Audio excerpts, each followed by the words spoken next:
I'm Tom Harkin, retired United States Senator from the state of Iowa. I served for 40 years in the U.S. Congress, 10 in the U.S. House and 30 in the United States Senate. I think my upbringing had a lot to do with how I perceived economic and social justice in our society.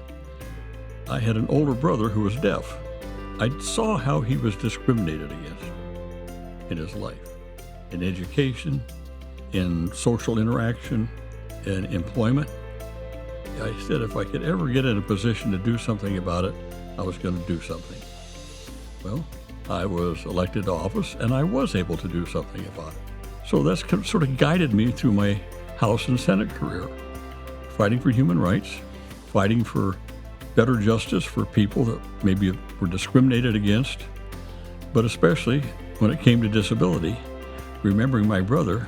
When I first came to the House, I first started working on disability issues, particularly deafness. But now here's Kelly, my nephew, can't even go across the street in his wheelchair. Can't go into a restaurant. So then I began to think, wow, there's more to disability than just deafness. And then I met a young man who had Down syndrome.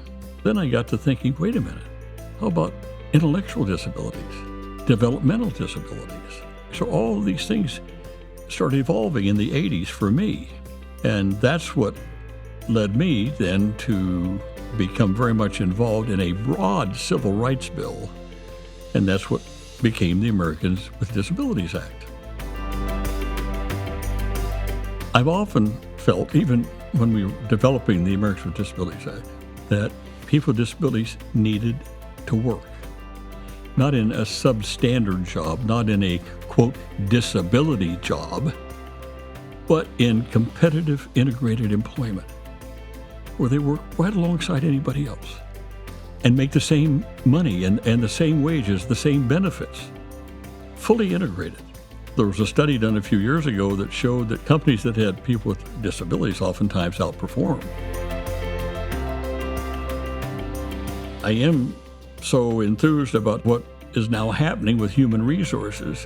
The doors are opening.